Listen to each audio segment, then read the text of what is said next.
Baik jamaah sekalian yang dimuliakan oleh Allah Subhanahu wa taala, kita mulai majelis yang mulia ini dengan sama-sama membaca Bismillahirrahmanirrahim. Assalamualaikum warahmatullahi wabarakatuh. Alhamdulillahirabbil alamin. Umuri dunya waddin. Wassalatu wassalamu ala asyrafil anbiya wa sayyidil mursalin an-nabi ar-rasul al-amin nabiyina Muhammadin sallallahu alaihi wasallam wa ala alihi wa ashabihi wa tabi'ina lahum bi ihsan ila yaumiddin. La haula wa la quwwata illa billahil aliyyil azim. Amma ba'du. Alhamdulillah, kita panjatkan puji syukur kehadirat Allah. Semuanya berasal dari Allah. Maka kita semua beribadah, beramal soleh, bekerja karena Allah. Mudah-mudahan dengan rasa syukur yang senantiasa kita panjatkan maka akan semakin besar nikmat Allah untuk kita semua. Bentuknya adalah kebaikan-kebaikan di dunia, juga kemuliaan-kemuliaan di akhirat. Amin ya rabbal alamin. Salawat juga salam semoga tetap terlimpah kepada Rasulullah Nabiullah Muhammad sallallahu alaihi wasallam. Mudah-mudahan kita senantiasa mampu mencintai Nabi, mengagungkan, mengamalkan semua tuntunannya sepanjang masa. Wabil khusus di bulan ini yang dikenal dengan Rabiul Awal, di mana ada peristiwanya adalah kelahiran Nabi Muhammad sallallahu alaihi wasallam di tanggal 12 Rabiul Awal, tahunnya tahun gajah. Mudah-mudahan kita yang mengikuti Nabi, kita yang mencintai Nabi, kita yang mengagungkan Nabi akan digolongkan oleh Rasulullah sallallahu alaihi wasallam sebagai umatnya yang mendapatkan syafaat di yaumil akhir kelak. Amin ya rabbal alamin. Temanya disesuaikan dengan Maulid Nabi atau bulan Rabiul Awal, tadabbur ayat-ayat Nabi Muhammad sallallahu alaihi wasallam. Tadabbur seperti ini dalam ilmu Al-Quran namanya tadabbur tematik atau tafsir maudhu'i. Ayat-ayatnya dikaitkan dengan tema yang dibahas. Itulah dimaksud dengan tafsir maudhu'i, yaitu apa yang disampaikan oleh Allah tentang Nabi Muhammad kita bahas secara rinci berdasarkan ayat-ayat Al-Quran. Dulu waktu di pesantren ada kuis tentang Al-Quran. Pertanyaannya ringan, tapi jawabannya banyak yang tidak bisa menjawab. Berapa kali Allah menyebut Muhammad di dalam Al-Quran? Kalau saya sampaikan dan saya tanyakan ke hadirin wal hadirat, jawabannya sebagian besar menjawab, sebagian kecil tidak bisa menjawab. Kata Muhammad di dalam Al-Quran berapa kali Allah sebut? Katanya kita cinta Nabi. Ayat tentang Nabi saja kadang-kadang belum sepenuhnya kita mengingat, belum sepenuhnya kita memahami, belum sepenuhnya kita mengamalkan. Alhamdulillah, terima kasih para pengurus Mushola An-Nur ini.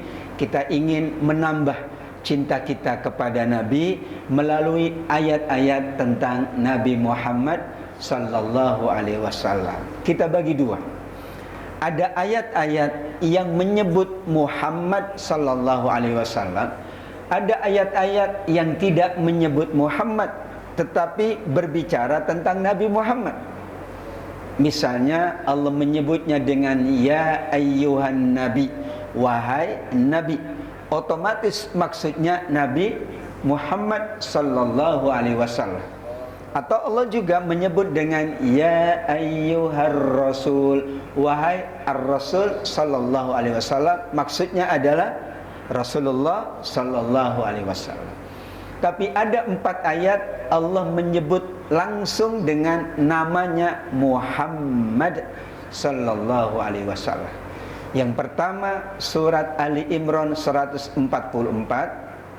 yang kedua surat Al-Ahzab ayat 40, yang ketiga surat Muhammad surat ke-47 ayat kedua, dan yang terakhir surat Al-Fatah ayat terakhir ayat 29. Itu 4 ayat yang menyebut langsung nama Muhammad sallallahu alaihi wasallam. Tapi umumnya tidak menyebut langsung nama Muhammad, tapi menyebutnya Nabi, tapi menyebutnya Rasulullah sallallahu alaihi wasallam. Ada satu lagi ayat di mana Allah tidak menyebut Muhammad, tapi menyebutnya Ahmad. Surat As-Saff ayat yang ke-6. Allah tidak menyebut Muhammad, tapi malah disebutnya Ahmad. Ada yang bertanya, apa bedanya Ahmad sama Muhammad? Karena itu di dalam Al-Quran, maka tidak ada bedanya. Ahmad adalah Muhammad, Muhammad adalah Ahmad. Kecuali kalau itu nama manusia, bisa beda. Ahmad beda dengan Muhammad, Muhammad beda dengan Ahmad. Tapi karena menyebut atau disebut di dalam Al-Quran, baik Ahmad maupun Muhammad artinya adalah Nabi Muhammad sallallahu alaihi wasallam. Ada teman kita namanya Ahmad, ada yang lain namanya Muhammad. Nah itu orang yang berbeda, nggak boleh disamakan. Ini Ahmad, ini Muhammad. Ini Muhammad, ini Ahmad. Tapi karena Allah yang berfirman Ahmad di surat As-Saff ayat yang ke-6, Muhammad di 4 ayat Al-Quran, maka maksudnya adalah yakin itu baginda Nabi Muhammad sallallahu alaihi wasallam. Atau antara Ahmad dan Muhammad ini perbedaannya adalah karena yang mengatakan Ahmad itu Nabi Isa.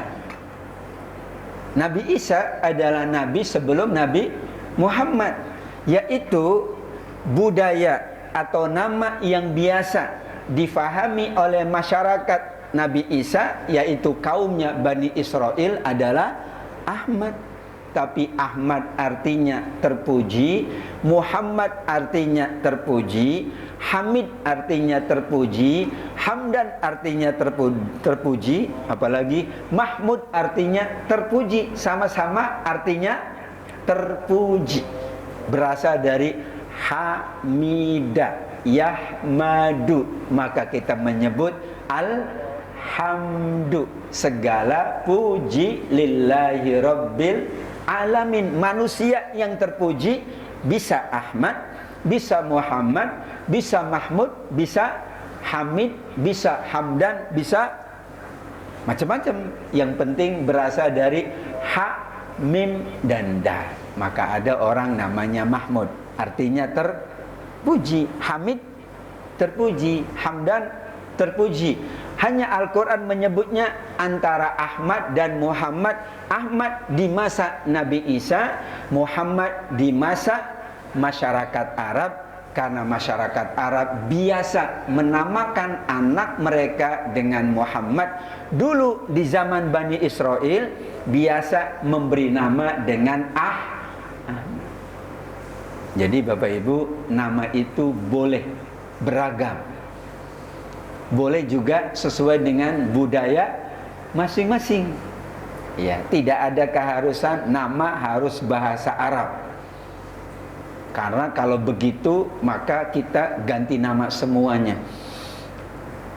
Tadi Ahmad di masa Bani Israel, Nabi Isa. Muhammad di masa masyarakat Arab, boleh sesuai dengan budaya. Intinya nama itu doa, berarti artinya bagus. Harapan orang tua nama itu identitas seseorang agar sesuai dengan namanya, maka ia didoakan oleh orang tua dan keluarganya. Ada namanya, mohon maaf Pak Selamat, bagus, itu bahasa Arabnya assalamu, di bahasa Jawa jadi selamat, bagus, bagus. Doa supaya selamat dunia dan akhirat. Ada namanya Nugroho atau nugraha, nggak ada masalah. Artinya adalah orang yang selalu mendapatkan kebahagiaan atau nikmat. Anugerah berasal dari anugerah. Anugerah itu berasal dari bahasa Arab fadlum minallah, nggak ada masalah. Itulah contoh dari nama-nama. Bahkan nama-nama Nabi, kecuali satu, Nabi Muhammad SAW, itu berasal dari nama-nama bukan bahasa Arab. Adam memang bahasa Arab, bukan. Ismail bukan bahasa Arab. Ibrahim bukan bahasa Arab. Itulah artinya Ahmad dan Muhammad yang dimaksud oleh Allah adalah Nabi Muhammad sallallahu alaihi wasallam. Wa idz qala Isa bin Maryam ya bani Israil inni rasulullahi ilaikum musaddiqan lima baina yadayya minat Taurah wa mubasysyiran bi rasuli ya'ti min ba'dismuhu Ahmad. Maksudnya Nabi Muhammad sallallahu alaihi wasallam. Nah, kita fokuskan pada 4 ayat dari ayat-ayat yang menyebut Muhammad langsung di dalam ayat-ayat Al-Quran. Pertama, surat Ali Imran ayat 144. Wa ma Muhammadun illa rasul. Tidaklah Muhammad, yaitu melainkan Rasul sallallahu alaihi wasallam, qad khalat min qablihi rasul. Sebelumnya sudah ada nabi, sudah ada rasul Allah Subhanahu wa taala. Kok apa maksudnya? Saat Nabi Muhammad sallallahu alaihi wasallam wafat. Ada yang tahu Nabi Muhammad wafat hari apa? Hari Senin. Sama dengan lahirnya hari Senin. Tahunnya tahun 11 atau 12 Hijriah. Saat Nabi Muhammad sallallahu alaihi wasallam wafat, semua sahabat menangis karena ditinggal oleh orang yang sangat dicintai. Saking cintanya, ada sahabat yang tidak percaya Nabi wafat. Siapa itu? Umar bin Al-Khattab. Ini ayatnya. Semua orang menunggu Abu Bakar datang, karena Abu Bakar memang pernah dipesan oleh Nabi. Inilah sahabat yang akan menggantikan Nabi Muhammad SAW untuk membimbing masyarakat Madinah. Itu pesan Nabi. Banyak sekali. Saat Nabi sakit, Abu Bakar yang diminta mengimami. Berarti itu isyarat dari Nabi. Nabi juga sering mendahulukan, mengutamakan Abu Bakar. Itu tanda Nabi ingin setelahnya adalah Abu Bakar yang menjadi pembimbing masyarakatnya. Umar datang dan kemudian mengatakan, sahabat-sahabatku, siapa yang mengatakan Muhammad sudah meninggal dunia, wafat, aku tebas lehernya. Bawa pedang dia. Semua sahabat takut karena Umar bin Al-Khattab seorang yang Masya Allah ya, fisiknya kuat, orangnya berani, suaranya lantang. Sahabat-sahabat menunggu karena ini sahabat ini nggak percaya Nabi Muhammad. Kita juga kalau saking cintanya kan nggak percaya. Kayaknya kemarin baru ngobrol ya, kemarin istriku baru ya makan bersama, kok sudah banyak. Ada sepupu saya, ayahnya meninggal, nggak percaya. Enggak, belum meninggal. Aku janji jam 10 mau membawa ke dokter. Itu betul, Pak. Dokternya pun dihalang. Enggak, belum meninggal, jangan masuk ke ambulan. Ini masih dalam tahap saking cintanya. Umar saking cintanya. Saat itu Abu Bakar datang. Sahabat-sahabat yang berada di sekitar jasadnya Nabi SAW mulai tenang. Abu Bakar. Kemudian semuanya diam. Kata Abu Bakar, kenapa kalian diam semuanya? Ini Umar nggak percaya Abu Bakar Rasulullah SAW sudah wafat. Oh gitu ya. Ya sudah, Umar, aku ingin bacakan ayat. Beliau bacakan, wa ma Muhammadun illa rasul qad khalat min qablihi rusul afa immata au qutilan qalabtum ala aqabikum. Lemas Umar menangis mohon maaf karena ayatnya dia baru mendapatkan dari Abu Bakar, Muhammad benar Rasulullah, tapi dia manusia biasa mengalami kematian. Nggak ada manusia yang nggak meninggal dunia. Sampai Nabi pun wafat. Kata Allah, nabi-nabi sebelumnya ada Nabi Musa, Nabi Sulaiman, Nabi Daud, Nabi Yusuf. Meninggal nggak? Meninggal. Engkongnya meninggal juga. Engkongnya para nabi, Nabi Ibrahim alaihissalam, bapaknya para nabi meninggal. Kata Abu Bakar, ini ayatnya. Menangis Umar. Kemudian beliau mengelus dada, ya Allah benar. Yang penting menurut ayat ini, Nabi sudah wafat, tapi kita tetap cinta Nabi. Maka sebelum Nabi wafat, Nabi pernah menyampaikan kepada sahabat-sahabatnya, wahai sahabat-sahabatku, kalian adalah sahabat-sahabat yang aku cintai dunia dan akhirat. Namun setelah kalian akan ada saudara-saudaraku. Sahabat terheran-heran, siapa setelah kami? Ada saudara-saudaramu, wahai Rasul. Orang-orang yang hidup di akhir zaman, tidak pernah melihat aku tapi beriman kepadaku, tidak pernah bersama aku tapi mengamalkan tuntunanku. Itulah saudara-saudaraku. Siapa? Kita semuanya umat akhir zaman. Hebat kan? Nabi memuji. Kenapa? Nabinya sudah wafat, kita masih cinta Nabi. Nabinya tidak pernah kita ketemu, tapi kita bersolawat atas Nabi, mengamalkan tuntunan Nabi. Itu kan hebat.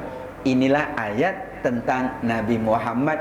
Kita cintai Nabi meskipun beliau sudah wafat sekian ribu tahun yang lalu, kita juga mengamalkan. Mohon maaf, bedanya kalau Nabi lain itu khusus untuk kaumnya.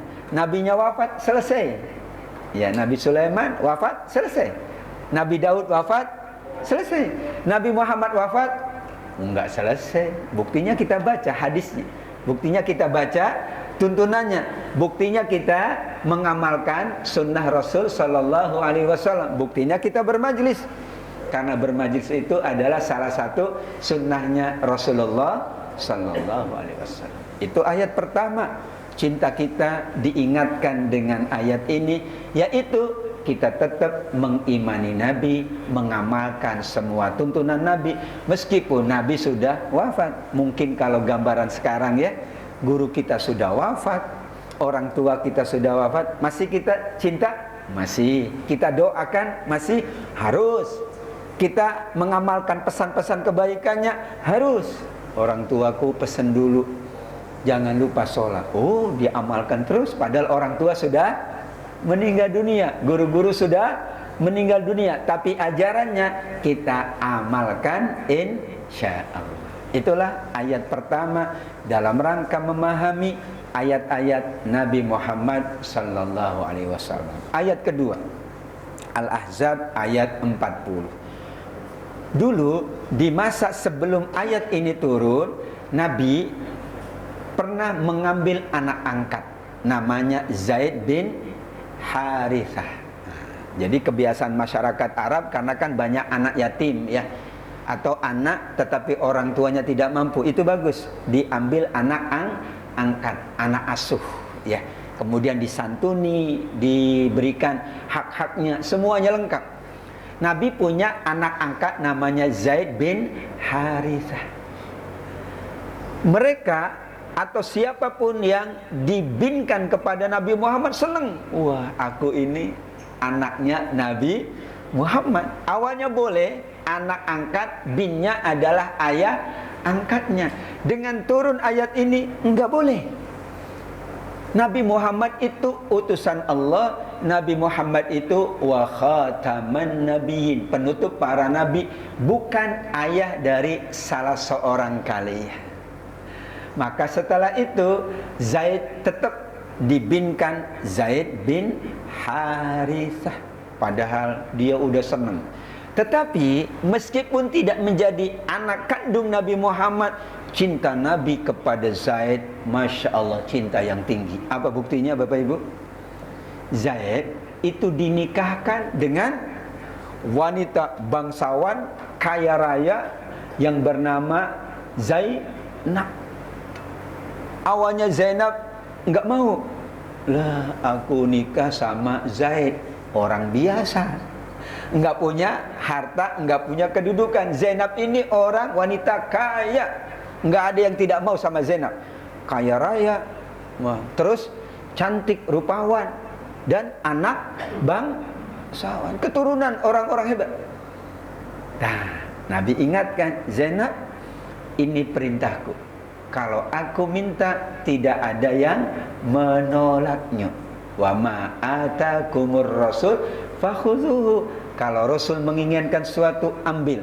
Tapi kalau Rasul melarang sesuatu, maka akhirnya beliau menikah. Masya Allah. Apa buktinya beliau tulus menikah dengan Zaid, orang yang biasa saja? Ya, mungkin kalau sekarang ya anak nikah sama orang biasa kayaknya mikir-mikir ya. Itu istikharahnya panjang banget. Padahal udah nggak usah istikharah gitu ya. Kalau sudah diyakinkan orang tua, ini insya Allah baik untuk Muna. Istikharah dulu bu, istikharah 5 bulan, bukan istikharah itu. Itu nyari alasan menolaknya sulit banget. Sudah ikut aja, insya Allah paling baik. Karena itu pesan orang tua, karena itu misalnya ya pesan dari guru, dan memang orang soleh, agamanya bagus, akhlaknya mulia. Apalagi kalau masalah harta dan sebagainya itu nomor berapa? Tergantung ya. Masya Allah. Beliau tulus mau. Apa buktinya? Ternyata yang minta cerai adalah Zaid bin Harith. Dia datang ke Nabi. Nabi, aku ingin menceraikan dia. Oh, kenapa? Ya gimana pun aku nggak nyaman sama beliau. Beliau itu orang soleha, aku nggak enak. Ya sudah, kalau engkau nggak mau, silakan. Itu urusanmu, karena sudah aku nikahkan engkau dengan Zainab. Tapi hikmahnya adalah ternyata awalnya Zainab itu ragu-ragu, kemudian beliau yakin. Masya Allah, dengan ayat ini ya, karena tidak ada anak angkat sama dengan anak kandung, maka Nabi boleh menikah dengan Zainab, dan Zainab berbahagia. Akhirnya yang datang menikahinya adalah Nabi Muhammad sallallahu alaihi wasallam. Itu hikmahnya. Nah, ayat 40 surat Al-Ahzab, hikmah kedua adalah wa khataman nabiyyin. Allah sebutkan setelah Nabi Muhammad tidak ada nabi-nabi yang lain. Itulah persoalan yang dihadapi oleh Abu Bakar. Tadi ayat pertama Abu Bakar yang menenangkan. Ayat kedua, Abu Bakarlah yang Allah uji. Sepeninggal Nabi wafat, maka Abu Bakar sesuai pesan Nabi yang membimbing, ya, kita sebut sebagai khalifah yang pertama. Di situ orang banyak yang mau sholat tapi tidak mau bayar zakat. Alasannya At-Taubah 103, khudz min amwalihim shadaqatan tutahhiruhum wa tuzakkihim biha. Kata mereka, kami zakat saat Nabi masih hidup. Nabi sudah wafat, nah kami enggak zakat lagi. Kalau sholat kan kepada Allah. Zakat itu menurut ayat 103 surat At-Taubah memang kepada Nabi, tapi Nabi nanti akan membagi-bagikan sesuai dengan yang berhak mendapatkannya. Sehingga menurut mereka alasan Nabinya wafat berarti sudah tidak ada zakat. Wah, Abu Bakar tidak setuju. Yang tidak mau bayar zakat meskipun sholat, kata beliau, la uharriqannahu aw la uqatilannahu. Aku akan perangi orang yang sholat tapi tidak mau bayar zakat. Apa persoalannya? Sekarang nggak mau bayar zakat, lama-lama nggak mau sholat, lama-lama nggak mau haji, lama-lama nggak mau semuanya, karena nabinya sudah wafat. Tadi ayat pertama kan gitu.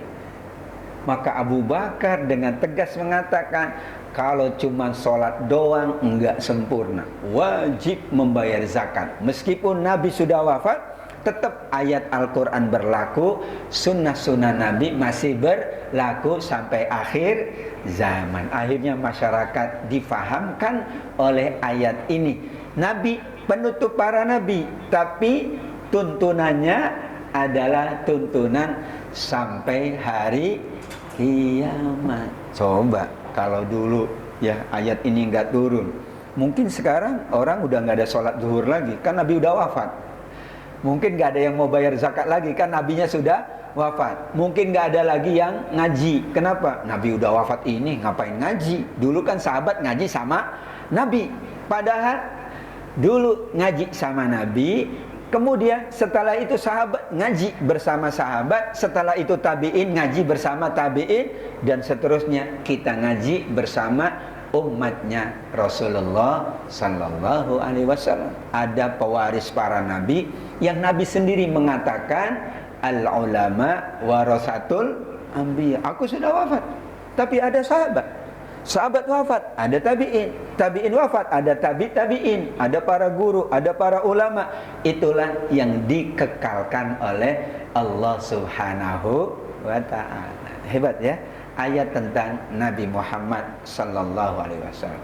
Yang ketiga, ini satu-satunya surat namanya dengan nama Nabi, namanya surat Muhammad, surat ke-47 ayat yang kedua.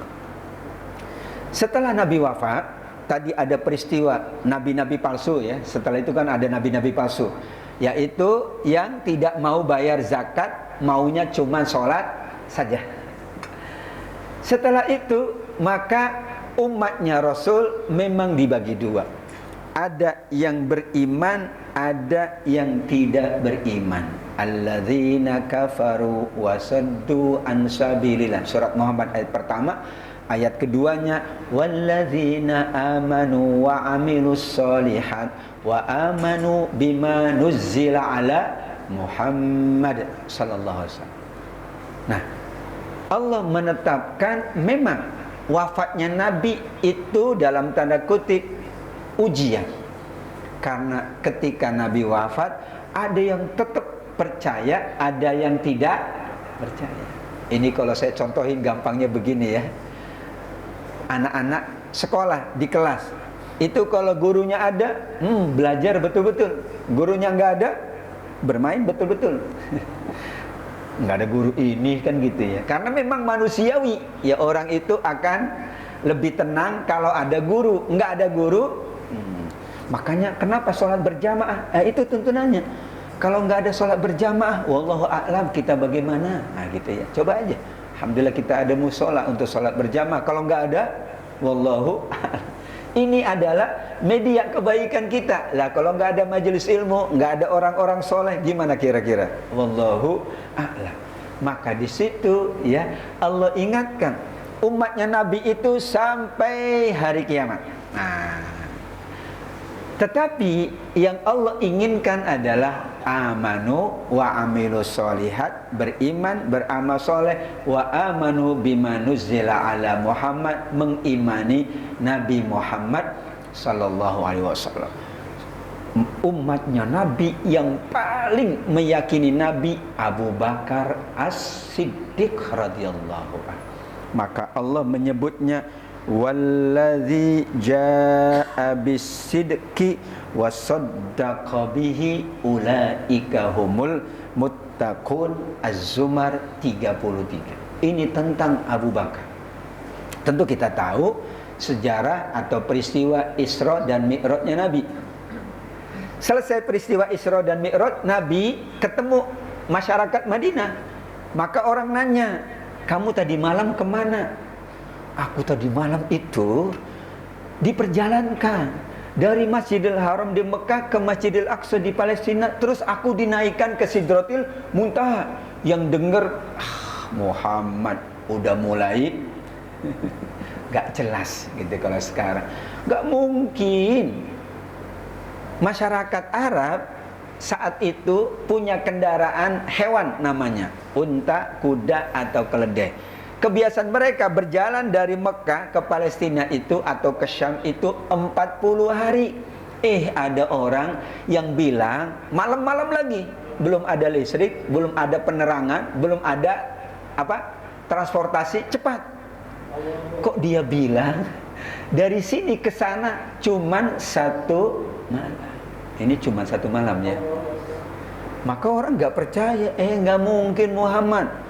Nah, peristiwanya sebelum Isra Mi'raj itu Khadijah wafat, Abu Thalib wafat. Maka orang mengkait-kaitkan, Nabi Muhammad lagi galau, betul kan?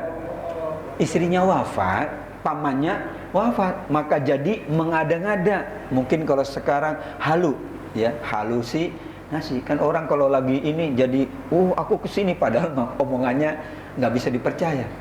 Ini ujiannya, yaitu Az-Zumar 33. Walladzi jaa'a bis-sidqi. Nabi selalu membawa berita benar. Wa shaddaqa bihi. Abu Bakar selalu membenarkan. Ulaika humul muttaqun. Itulah orang-orang bertakwa. Ya, Nabi mengatakan apapun, kata Abu Bakar, kalaupun Nabi mengatakan bahwa di balik bukit ini banyak orang yang mau datang ke Madinah, aku percaya kok. Kalaupun Nabi mengatakan bahwa kita akan begini, aku percaya sama Nabi. Jadilah beliau digelar As-Siddiq. Maka ada As-Siddiqin, ada kan? An-Nisa 69. Orang paling mulia adalah minan nabiyyin. Para nabi jelas. Was-Siddiq, yang membenarkan para nabi, ya. Kita termasuk as-siddiqin. Yang kedua as-syuhada, yang terakhir as-solihin. Itulah ayat kedua surat Muhammad. Menjadi ayat ketiga tentang Nabi Muhammad sallallahu alaihi wasallam, bahwa umatnya itu sampai akhir zaman. Karena Nabi rahmatan lil alamin. Nabi sebelumnya wafat, selesai, diganti Nabi yang lain. Karena beliau penutup para Nabi, maka kita tetap mencintai Nabi, memuliakan Nabi, dan mengamalkan tuntunan Nabi, insya Allah, agar kita mendapatkan syafaat di yaumil akhir. Amin ya rabbal alamin. Terakhir, Al-Fatah ayat 29. Nama suratnya Al-Fathu. Karena tugas terakhir Nabi yang diselesaikan oleh baginda adalah Fathu Makkah. Setelah Fathu Makkah, Nabi Muhammad SAW diwafatkan oleh Allah. Kenapa diwafatkan? Tugasnya selesai. Jadi sebelum wafat, Nabi sebetulnya sudah ditanya oleh Allah, wahai Muhammad, maukah aku perpanjang umurmu? Nabi Muhammad terdiam. Kalau engkau mau, aku perpanjang umurmu.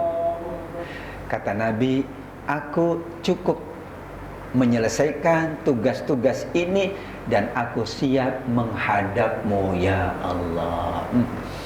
Kalau kita ditawarin kayak gitu, ya Allah benar-benar aku mau. 1000 tahun lagi. Ini belum kelar, belum tugas belum selesai. Anak-anak belum kuliah, belum nikah. Ya, kan gitu ya. Ini masih banyak kenikmatan belum aku rasakan ya Allah. Belum keliling dunia. Tolong dong dipanjangin umur dikit aja ya, kan gitu ya. Nabi Muhammad ditanya. Udah. Karena tugasku udah selesai, ya sudah. Wa ra'aitan nas yadkhuluna fi dinillahi afwaja. Udah selesai itu. Maka kata sahabat Ibnu Abbas, surat An-Nasr itu tanda Nabi akan segera wafat. Semua sahabat terkejut. Karena kan ayatnya enggak ada kata wafat. Idza jaa nasrullahi wal fath wa ra'aitan nasa yadkhuluna fi dinillahi afwaja fasabbih bihamdi rabbika wastaghfir innahu kana tawwaba. Enggak ada kata wafat. Tapi Ibnu Abbas, sahabat Nabi yang didoakan oleh Rasul, paling ngerti tentang ilmu tafsir, paling paham tentang Al-Quran. Ayat ini isyarat Nabi akan dipanggil oleh Allah. Sodako Ibnu Abbas, benar Ibnu Abbas. 4 bulan, ada yang mengatakan 6 bulan setelah turun surat ini dan surat Al-Fatah, Nabi wafat menghadap Allah. Nah, apa makna dari Al-Fatah 29? Karena sudah selesai Nabi, maka yang dijelaskan oleh Allah adalah ciri-ciri kita, umatnya Rasul sallallahu alaihi wasallam. Muhammadur Rasulullah walladzina amanu asyidda'u 'alal kuffar ruhama'u bainahum tarahum ruk'an sujadan yabtaghuna fadlan minallahi wa ridwana simahum fi wujuhihim min atharis sujud. Panjang, setengah halaman. Cirinya mereka saling berkasih sayang. Yang kedua, gemar ruku dan sujud. Saking gemarnya, saking seringnya ada bekas sujudnya di wajah mereka atau di dahi mereka. Mohon maaf, berarti yang tidak ada tanda sujud kurang sujud, termasuk saya. Nggak ada tanda sujudnya. Bersyukurlah yang sudah ada tanda, kalau difahami tafsir tekstual. Tapi ayat Quran itu dapat difahami tekstual dan kontekstual berdasarkan hadis Nabi. Orang yang suka berwudu nanti ada ghirran muhajjalin, ada tanda putih. Tidak perlu kita putihkan diri sendiri sekarang, tapi tandanya sudah ada dicatat oleh malaikat-malaikat Allah. Itulah tanda yang nampak dan tanda yang tidak nampak. Lah kok bisa Ustaz? Iya. Ayo kita baca sejarah. Dulu masjid atau musola di masa Nabi kayak apa? Mohon maaf, tidak ada karpet. Mohon maaf, tidak ada sejadah. Mohon maaf, tidak ada keramik. Bapak Ibu, kalau kita ke Masjidil Haram itu kan panas ya, tapi keramiknya itu bisa menyerap dingin. Sujud enak, panasnya cuma dari atas doang, tapi keramiknya dingin kan. Nah kita tawaf kan nggak pakai sendal, tapi tidak, itu keramik kelas numero uno, kelas wahid itu. Ya kita tawaf jam 12 siang, panasnya 40, itu tidak jinjit-jinjit. Kalau jinjit-jinjit kan kepanasan.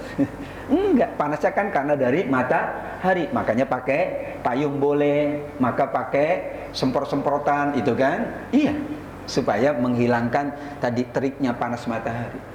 Dulu jangan tanya, orang sholat tidak pakai alas sujud. Yang kedua, dulu masjid itu adalah tanah. Makanya kata Nabi, setiap bumi Allah itu masjid. Boleh untuk di jalan boleh sholat? Boleh, asal jangan di tengah. Ditabrak kalau di tengah. Ya minggirlah kalau mau sholat, cari tempat Tapi boleh nggak ada alasnya? Boleh, asal keselamatan terjaga. Dulu masjid nggak ada keramik, nggak ada semen. Jadi masjid itu ya udah tanah pasir yang dipatok bahasa kitanya untuk dijadikan ibadah, sholat. Ya dipatok doang, nggak ada kayak gini gitu ya. Nggak ada ini air conditioner, belum ada. Jadi kalau orang sholat zuhur sujud, nggak usah lama-lama, 2 menit aja akan membekas. Nggak percaya, praktekkan sekarang setelah ini.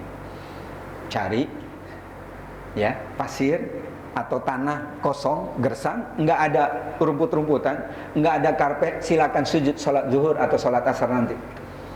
Alhamdulillah, nanti ada bekas sujudnya sesuai ayat 29 surat silakan aja. Saya pernah nyoba dulu waktu kuliah, Masya Allah nggak tahan Pak, baru gini aja udah Bayangkan hebatnya para sahabat Nabi, keadaannya sederhana tapi sholatnya luar biasa. Kita alhamdulillah masjid ada karpet, malah karpetnya ada yang tebelnya sampai berapa mili itu. Jadi kalau sujud itu pokoknya bisa tidur. Saking ngantuknya tidur itu, ada orang sujud sampai ngantuk. Kenapa? Ya orang nyaman karpetnya ditambah dengan air conditioner. Ini keadaan dulu. Makanya tarahum, engkau melihat mereka umatnya Rasul itu ruk'an sujud dan ruku dan sujud, bahkan bekas sujudnya nempel di dalam wajah atau dahi mereka, baik secara lahiriah zaman dulu dan secara batinnya kita, yaitu tandanya sudah dicatat oleh malaikat. Berapa kali sujud? Ada catatannya di malaikat. Anda cuma 5 kali sujud sehari semalam, kurang. Ada catatannya. Meskipun tidak ada bekas. Yang ada bekas berarti lahir dan batin. Karena itulah ayatnya bicara tentang umatnya Nabi di masa awal, di masa sahabat, mereka saling berkasih sayang. Jangan tanya, sahabat muhajirin datang, mau makan disiapin, bahkan mau dagang disiapin. Disiapinya bukan hanya ya tempatnya, berikut dagangannya itu disiapin. Bahkan wayu siruna ala anfusihim. Al-Hasyr ayat 9. Mereka itu mementingkan sahabat-sahabat muhajirin. Itulah umatnya Rasulullah SAW. Tentu kita berharap dengan momentum Rabiul Awal, minimal dengan 4 ayat tadi, kita semakin mencintai Nabi. Benar Nabi wafat karena Nabi adalah manusia biasa. Ada sunnatullah, wafat, sakit, nangis. Iya, sunnatullah. Nabi kan manusia. Maka Nabi pernah nangis, senyum. Nabi juga pernah berduka cita. Nabi juga sakit. Dan Nabi juga meninggal dunia. Apalagi kita manusia biasa. Namun keutamaan Nabi Muhammad mengalahkan nabi-nabi, bahkan semua manusia. Sehingga kalau kita ingin dimuliakan, diutamakan oleh Allah, surat Al-Ahzab ayat 56. Innallaha wa malaikatahu yusalluna 'alan nabi ya ayyuhalladzina amanu sallu alaihi wasallimu taslima. Satu-satunya manusia atau nabi yang Allah bersolawat, malaikat bersolawat, dan kita diperintah bersolawat cuman Nabi Muhammad sallallahu alaihi wasallam. Ya, berarti kan sayang kalau kita tidak mengamalkan ayat itu. Dan Nabi juga menyampaikan, siapa yang bersolawat atasku 1 kali, Allah yang bersolawat atasnya 10 kali. Ini bahasanya, man shalla alayya marratan sallallahu biha asyra. Hadis Imam Ahmad. Bayangkan, siapa yang bersolawat kepadaku, kata Nabi, 1 kali. Nabi bersolawat? Enggak, Allah yang bersolawat. Padahal Allah tidak mungkin bersolawat kepada manusia kecuali pada Nabi Muhammad SAW. Tapi karena kita bersolawat kepada Nabi, Allah malah bersolawat atas kita 10. Jadi kalau tidak bersolawat, Allah tidak akan bersolawat. Tapi tetap Allah bersolawat atas Nabi, malaikat bersolawat atas Nabi. Karenanya kita yang bersolawat atas Nabi, Allah pun bersolawat atas kita. Apa solawat Allah? Allah memuji, Allah mengagungkan, Allah memuliakan. Kalau malaikat, malaikat memuji dan malaikat mendoakan. Kalau kita kan memuji, mengagungkan, memuliakan dan mendoakan. Nabi di antaranya setelah azan ada wab'athu maqamam mahmudal ladzi wa'atta. Tapi Allah bersolawat itu maknanya luas. Malaikat bersolawat atas Nabi. Kita alhamdulillah kebagian solawat dari Allah. Syaratnya kita solawat kepada Nabi Muhammad sallallahu alaihi wasallam. Itulah hadirin wal hadirat yang dimuliakan Allah, catatan tentang tafsir ayat-ayat tentang Muhammad. Luar biasa sebetulnya jika difahami dan kita fahamnya ke belakang gitu ya, di masa Nabi gimana, ingat dulu Nabi, ingat dulu para sahabat, Masya Allah. Mungkin kita akan meneteskan air mata karena kita betapa senangnya, betapa bahagianya, betapa mudahnya ya. Dulu betapa sulitnya, betapa sederhananya, betapa keadaannya, Masya Allah. Tapi mereka tetap cinta Nabi, memuliakan Nabi, mengamalkan tuntunan Nabi, sehingga kita lebih mudah, kita lebih senang, kita lebih bahagia karena kita termasuk umatnya Rasulullah yang senantiasa mengucapkan salawat dan salam, memuji Nabi, memuliakan Nabi, dan mengamalkan semua tuntunan Nabi. Mudah-mudahan dengan majelis ini semakin besar cinta kita kepada Nabi, sebagaimana sabda Nabi, almar'u ma'aman ahabba.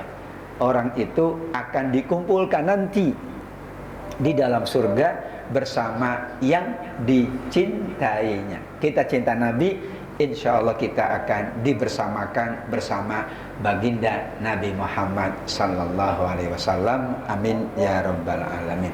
Shadaqallahul azim. Itulah ayat-ayat Al-Quran sedikit yang membahas tentang Muhammad sallallahu alaihi wasallam dalam tafsir tematik, untuk kita mengingat kembali keagungan dan kemuliaan Nabi menurut ayat-ayat Al-Quran Al-Karim. Semoga bermanfaat dan kita semakin cinta dan rindu dengan Nabi, semakin besar pahala di sisi Allah. Amin ya rabbal alamin. Demikian, kurang lebihnya mohon maaf. Saya akhiri dengan wabillahi taufiq wal hidayah. Wassalamualaikum warahmatullahi wabarakatuh. Ada yang mau disampaikan? Masih 3 menit atau 4 menit? Kalau cukup, berarti kita tutup dengan doa sesuai tuntunan Nabi, yaitu doa penutup majelis. Subhanakallahumma wa bihamdika asyhadu an la ilaha illa anta astaghfiruka wa atubu ilaik. Silakan kembali ke tugasnya masing-masing. Sampai ketemu di lain kesempatan.